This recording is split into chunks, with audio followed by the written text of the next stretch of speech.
Have you ever found yourself in a situation where you were attacked, mocked, and your first instinct was to get angry? You think you're defending yourself, but in reality, you're putting yourself at a disadvantage. Every time you react with anger, you hand over control of your emotions to someone else. All it takes is a few words from them to throw you off balance. And worse, the more you try to win the argument, the more you lose your own self-respect. The problem isn't what you say, but how you respond.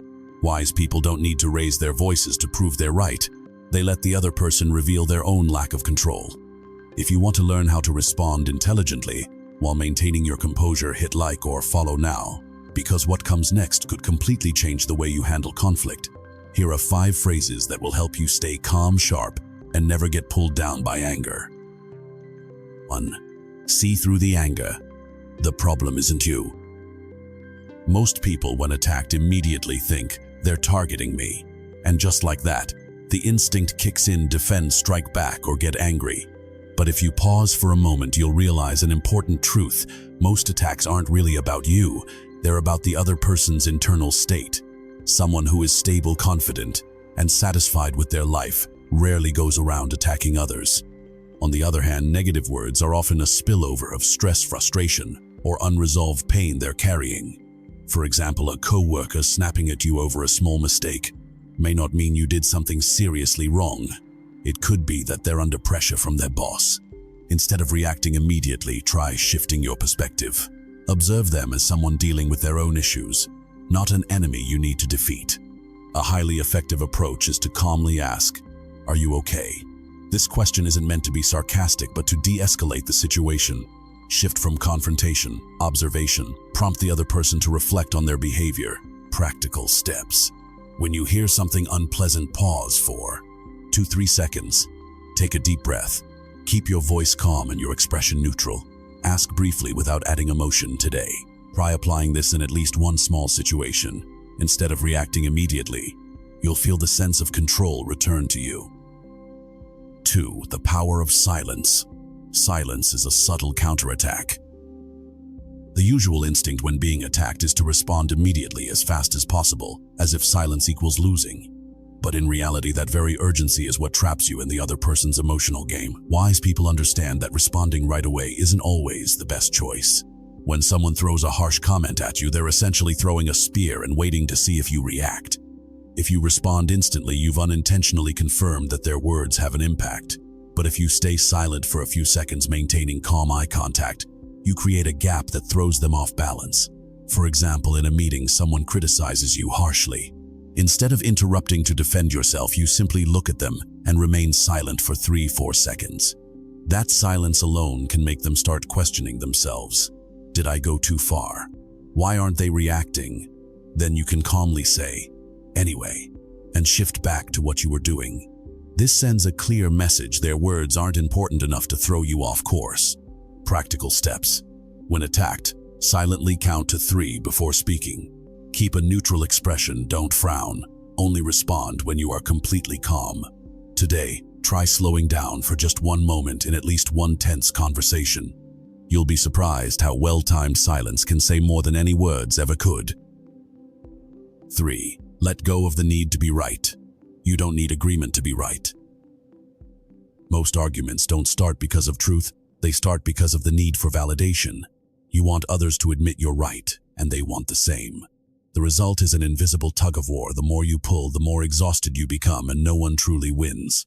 Stoic philosophy makes one thing very clear: you can't control other people's thoughts. You can speak, explain, even prove your point, but in the end they still have the right to hold their own perspective. When you try to change that, you're putting yourself under unnecessary stress. At that moment, a simple yet powerful phrase is, "You're entitled to think that." It may sound light, but it actually completely cuts off the argument, affirms that you don't depend on their agreement, preserves your inner confidence. For example, when someone says, "I think the way you did it is completely wrong," instead of a long rebuttal, you can simply reply, "You're entitled to think that." Then stop. No further explanation. No argument. Practical steps. Recognize when a conversation starts turning into a win-lose battle. Remind yourself, "I don't need their agreement to have value." Say the phrase calmly without sarcasm. Take the initiative to end or redirect the conversation. From today on, stop trying to convince everyone in every situation. Instead, choose carefully which conversations are truly worth your energy. Every time you let go of a meaningless argument, you don't lose your voice, you reclaim your self-control. 4. Controlled response. When you need to speak up, do it the right way. Silence isn't always the answer. There are situations where you need to speak up to protect your boundaries. But the difference lies in how you respond. You can react emotionally, or you can respond with clarity and control. When someone behaves rudely, most of the time they're acting on impulse without thinking, just dumping their emotions. If you get angry in return, you're simply playing the same game. But if you make them think, you immediately shift the dynamic. A highly effective question is, did you mean to say that, or did it just come out wrong? This question puts them in a difficult position. If they say I meant it, they openly admit to bad behavior. If they say it just came out wrong, they're forced to adjust or apologize. For example, if someone makes a sarcastic remark in a meeting, instead of reacting harshly, you calmly ask that question. Instantly, they're pulled out of their emotional state and forced to reflect on their behavior. Practical steps. Keep your tone neutral, not aggressive. Maintain eye contact, speak slowly and clearly. Avoid adding long explanations. Next time you face an unpleasant comment, try turning your reaction into a question instead of a counterattack. Just applying this in one small situation can completely change the direction of the conversation. 5. Refuse to engage. Not every battle is worth entering. One truth that many people overlook: other people's anger is often a performance. It needs an audience to exist. If you react, you unintentionally become part of that performance, whether as the victim or the one fighting back. Wise people understand that not every conversation deserves their attention. Sometimes the most powerful move isn't to respond, but to refuse to engage. A clear and decisive phrase is, "I'm not an audience for this." This isn't about proving who's right or wrong, but to set clear boundaries, end a toxic interaction, protect your personal energy. For example, when someone keeps provoking you or pulling you into a meaningless argument, instead of continuing to explain yourself, you simply say this line and stop. No extra words, no justification. Practical steps. Recognize early when a conversation turns negative. Keep your tone calm, not sarcastic. After saying it, stop engaging or walk away. Today, try consciously stepping away from one situation that makes you uncomfortable instead of forcing yourself to endure or win. You'll realize that sometimes walking away isn't weakness, it's control. You may have noticed a common thread throughout all of this. None of these responses are meant to defeat others. They're meant to protect you.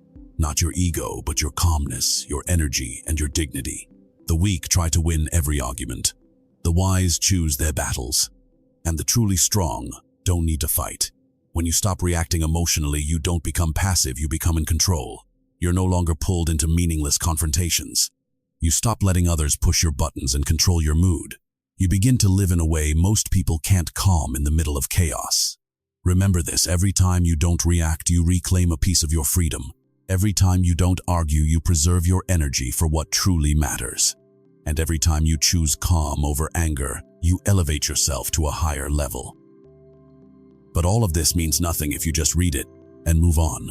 Right after this, choose one recent situation where you usually lose your composure and apply one of the 5 methods above. It doesn't have to be perfect, just start. And if you want to train this mindset daily, hit follow or like now. Calmness isn't something you're born with, it's a skill, and you can absolutely develop it. In the end, ask yourself, do you want to be someone who reacts emotionally or someone who masters their emotions? The choice is yours, and it begins the next time you're tested.